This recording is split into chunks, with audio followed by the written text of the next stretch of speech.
वंदे। मैं आमंत्रित कर रहा हूं परम श्रद्धेय स्वामी अग्निवेशी महाराज को, जो सुप्रसिद्ध समाज सेवी के साथ साथ में एक चिंतक हैं, विचारक हैं, जिनके हृदय में देश के लिए, मां भारती के लिए एक दर्द है, कुछ होना चाहिए। श्रद्धेय स्वामी जी।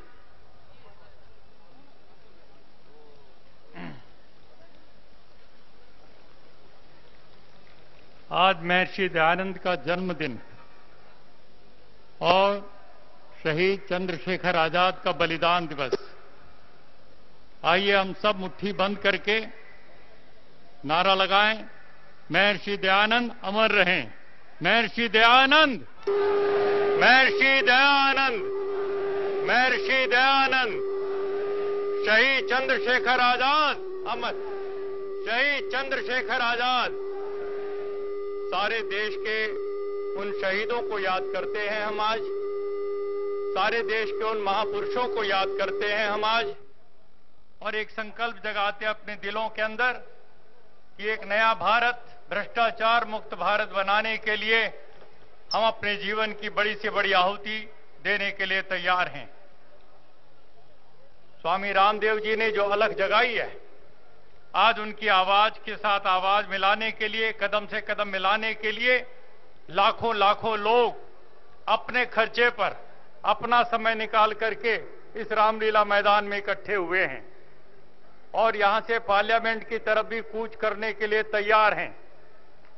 आज जितने लोग यहां पर इकट्ठे हैं, जब 30 जनवरी को हम यहां पर आए थे इंडिया अगेंस्ट करप्शन का बैनर लेकर के, उस समय 25,000 लोग थे। आज कम से कम 1 लाख लोग यहां रामलीला मैदान में इकट्ठे हैं। और अब आने वाले 23 मार्च को जब आधे लोगों को रास्ते में रोक दिया है, सैकड़ों बसों को सीमा के पार रोक दिया गया है, ये बहुत दुख की बात है, सरकार के लिए शर्म की बात है। मेरी बहनों, मेरे भाइयों, मैं आज ये कहना चाहता हूं, 23 मार्च को शहीद आजम भगत सिंह का बलिदान दिवस होगा और उस दिन आज यदि यहां 1 लाख लोग हैं, उस दिन कम से कम 50 लाख लोग होंगे दिल्ली की, देश की राजधानी। और 5 अप्रैल को जब अन्ना हजारे जी आमरण अनशन पर बैठेंगे, इस भ्रष्टाचार के खिलाफ एक सख्त कानून लाने के लिए लोकपाल का मांग करते हुए, उस समय पूरे भारत में कम से कम मेरा अनुमान है 1 करोड़ लोग उस दिन अनशन करेंगे अपनी अपनी जगह पर पूरे भारत के अंदर। मैंने 30 जनवरी को कहा था, यहां पर इसी मैदान में कहा था, यदि भ्रष्टाचार का दानव इसी तरह दंदनाता रहा तो एक दिन हालात वो हो जाएंगे जो ट्यूनीशिया में हुए, जो मिस्र पर हुए और आज पूरे के पूरे अरब देशों में देखने को मिल रहा है।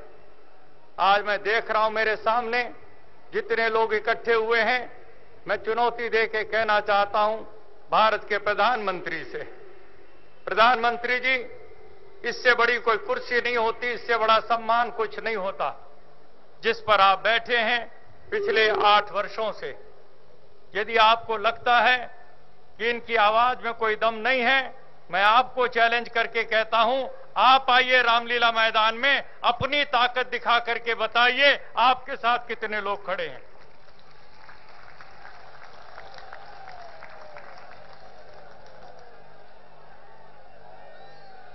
आपकी सरकार भी लगा देगी पूरी ताकत, तब भी इतने लोग नहीं आएंगे, और जो आएंगे वो भाड़े के टट्टू होंगे, किराए के लोग होंगे, उनके अंदर ये जोश और खरोश नहीं होगा। आज जनता फैसला कर रही है, सिंहासन खाली करो कि जनता आती है। ये सीधा सीधा नारा विश्व बंधु जी ने जो लगाया, यहां से जो इनकम टैक्स के कमिश्नर रहे, उन्होंने तो बहुत बातें साफ साफ कह दी, और भी हमारे साधु सन्यासी महाराज अपनी बातें कह रहे हैं। लेकिन मैं देख रहा हूं पूरे देश के अंदर एक बाबा उठा, उसने बड़ों बड़ों का बाजा बजा दिया कि नहीं बजा दिया?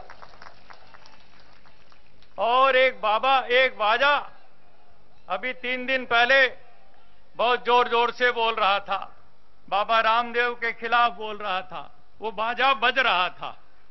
मुझे बहुत खुशी हो रही थी जब वो कांग्रेस के नेता कुछ बोल रहे थे। मैं उनको धन्यवाद देना चाहता हूं, मैं गुस्सा नहीं कर रहा उन पर।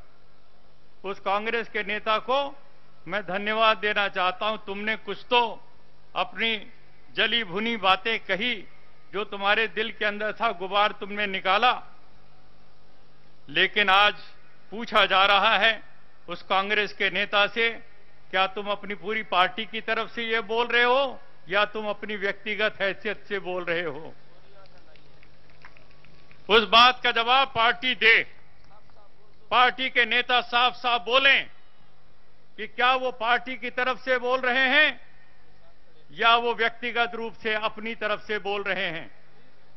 यदि वो व्यक्तिगत रूप से बोल रहे हैं और यदि आप पार्टी उसका समर्थन नहीं करती, तो ऐसे व्यक्ति को पार्टी से निकाल दिया जाना चाहिए जो पार्टी के लिए सिरदर्द पैदा करे। और यदि वो पार्टी की तरफ से बोल रहे हैं, तो फिर पार्टी के सबसे बड़े से बड़े नेता को अपनी संपत्ति का, अपनी आय का, अपने धन दौलत का उसी तरह ब्यौरा दे देना चाहिए जैसे स्वामी रामदेव जी ने दे दिया।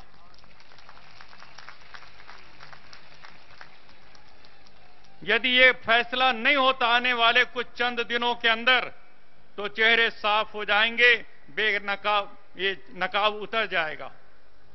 इसकी जिम्मेदारी बहुत बड़ी है, हुकूमत करने वालों के ऊपर बहुत बड़ी जिम्मेदारी है।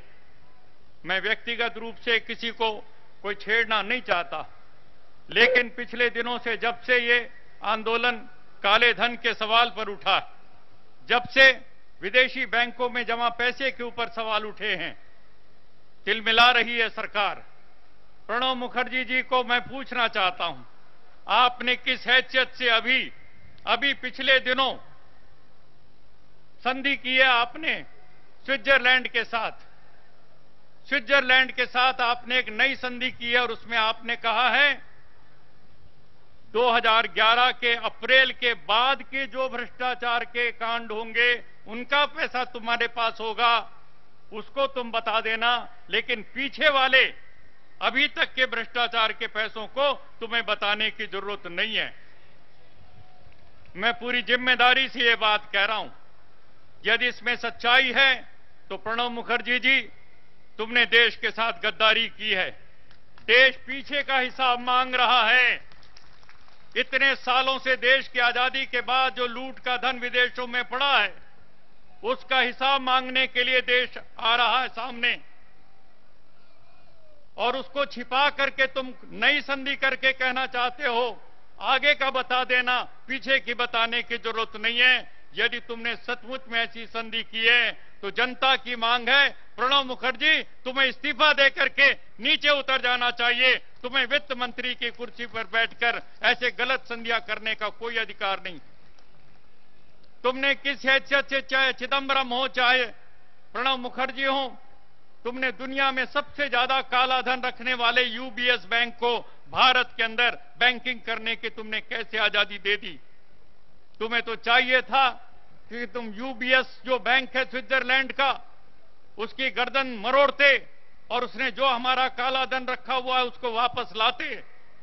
वहां से तो वापस लाना दूर रहा, तुमने उस यूबीएस बैंक को, इटली के बैंकों को भारत में बैंक खोलने की आजादी कैसे दे दी और क्यों दे दी, यह सवाल हम पूछने के लिए आए।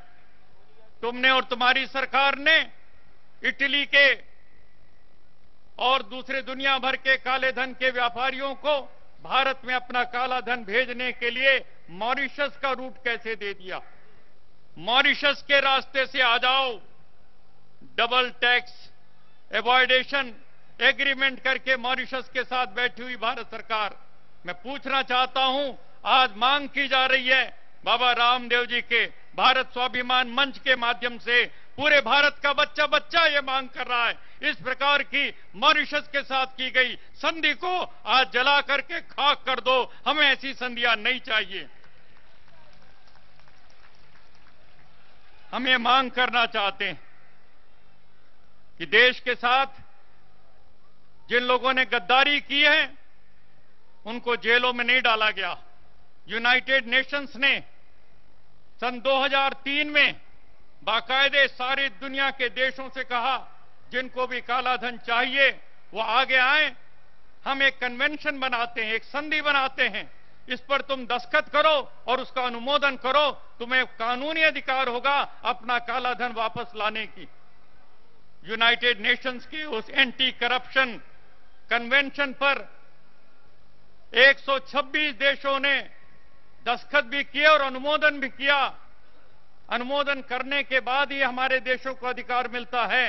भारत ने आज तक केवल दस्तखत किए, लेकिन आज तक अनुमोदन क्यों नहीं किया? भारत ने आज तक, भारत की सरकार ने और कैबिनेट ने यूएन एंटी करप्शन कन्वेंशन पर आज तक क्यों नहीं अनुमोदन किया? उसका कैबिनेट की मीटिंग होनी चाहिए, आज रात को होनी चाहिए, कल सुबह होनी चाहिए। भारत की जनता की मांग है, यदि तुम्हारे अंदर ईमानदारी का एक कतरा भी है तो तत्काल मीटिंग करो आज रात को 12 बजे से पहले पहले, और उसके बाद उसका अनुमोदन करो, वरना तुम्हें कैबिनेट और सरकार में रहने का कोई नैतिक अधिकार नहीं बनता।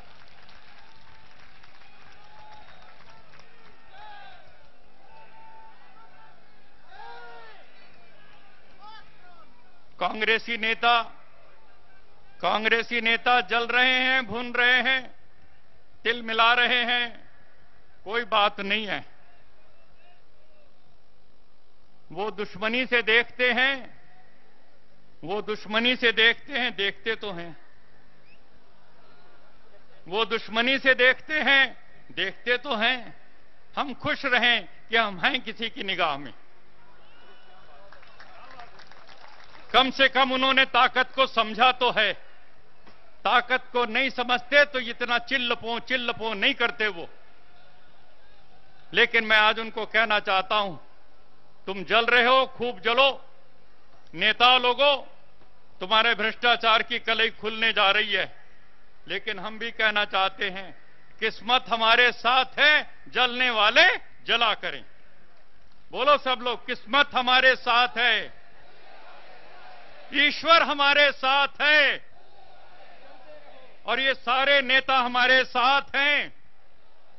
बाबा रामदेव हमारे साथ हैं। जलने वाले जला करें, जलने वाले जला करें। हमें किसी चीज की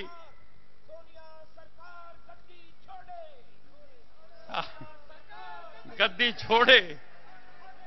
आज पूरा ऐलान हो गया, एक जंग का ऐलान हो गया रामलीला मैदान से, और ये पार्लियामेंट की तरफ हम जब बढ़ेंगे, राष्ट्रपति जी को ज्ञापन देंगे हम, उसमें इस जंग का पूरा ऐलान होगा। या तो इन मांगों के ऊपर अमल करो, वरना गद्दी छोड़ करके नीचे आ जाओ। जनता तैयार है, सिंहासन खाली करो कि जनता आती है। हम लोगों को आज एक बात कहनी है। अभी कल रात और आज सुबह मैं बाबा रामदेव जी को सुन रहा था। सुदूर आसाम के नौगांव में वो बोल रहे हैं, और उन्होंने भाषण देते हुए कहा, आज का प्रवचन देते हुए कहा कि प्रधानमंत्री कहते हैं कि हम भ्रष्टाचारियों को बड़ा सख्त दंड देंगे। तुम दंड तो दोगे प्रधानमंत्री, तुम्हारे पास डंडा तो है नहीं। तुम तो भ्रष्टाचारियों को पुचकार रहे हो, ओले बाबा ऐसे बोल रहे हो। तुम भ्रष्टाचारियों को दंड कहां दोगे? जब तक लोकपाल जैसा एक सख्त कानून नहीं आएगा, जो जन लोकपाल बिल बनाया जस्टिस संतोष हेगड़े, शांति भूषण, प्रशांत भूषण, अरविंद केजरीवाल, इन सब लोगों ने मिलकर, और जब उसके शिकंजे में नहीं कसे जाएंगे भ्रष्टाचारी, तब तक न इनको दंड मिलेगा और न इनका खाया हुआ लूटा हुआ पैसा वापस आएगा। सरकार तो एक नया उल्टा कानून बनाने जा रही है। अभी पढ़ा होगा अपने पेपर में कि जितना काला धन गया है, विदेशों में जमा है, उसको लाना चाहते हो तो वो कह रहे हैं कि 45% टैक्स दे दो और वो पैसा रख लो। 45% टैक्स लेकर के समझौता करने को तैयार है सरकार। इसका मतलब हुआ ए राजा और उसके दोस्तों ने यदि 1,76,000 करोड़ रुपया खा लिया, उसमें से 45% टैक्स वो दे दें और बाकी रख लें। हसन अली 1,00,000 करोड़ रुपया खा गया, उसमें से 45% दे दे और बाकी रख ले। चोरों को तुम इनाम दे रहे हो, चोरों को सजा मिलनी चाहिए थी, चोरों को हथकड़ियां लगनी चाहिए थी, चोरों को लाल किले के सामने तोप के मुंह में बंद लगा करके उड़ाया जाना चाहिए था, लेकिन तुम उनको इनाम दे रहे हो। ये गंदे और काले कानून हम नहीं आने देंगे भारत के अंदर। आज पूरे देश के अंदर लॉकरों में पैसा जमा है, लॉकरों में। अभी एक नाल्को के डायरेक्टर की पत्नी मिस्टर श्रीवास्तव की बेगम मेम साहब अपना लॉकर खोलने गई शाहजहां रोड के ऊपर, परसों की बात। लॉकर खोल रही है महाराष्ट्र बैंक की और पीछे पीछे छापा मारने वाले पहुंच गए। 10 ईंटें निकली, सोने की ईंटें 10 ईंटें निकली हैं। आप लोगों ने पढ़ा होगा अखबारों में। मैं आज मांग करता हूं, यदि सरकार देश का काला धन निकालना चाहती है, आज रात को सारे के सारे लॉकर हिंदुस्तान के बैंकों के सारे सील कर दिए जाएं और कल सुबह खोल करके कहा जाए जो असली धन है वो ले जाए और जो काला धन है वो हजम कर दिया जाए। ये एक मंत्र लेकर के हम पूरे देश के अंदर क्रांति का तुमुल नाद करेंगे। स्वामी रामदेव जी आ गए हैं और अब हम सब लोग उनके साथ मिलकर के जो एक अभिनव क्रांति का सृजन हुआ है, एक जन आंदोलन, देश की एक नई आजादी, और अन्ना हजारे जो बैठने जा रहे हैं अनशन के ऊपर, करोड़ों लोग उनके साथ मिलकर के बैठेंगे और हम एक देश को नया भारत बना करके दिखाएंगे, नई आजादी दिला करके दिखाएंगे। आप सब लोग बोलिए भारत माता की, भारत माता की, वंदे वंदे।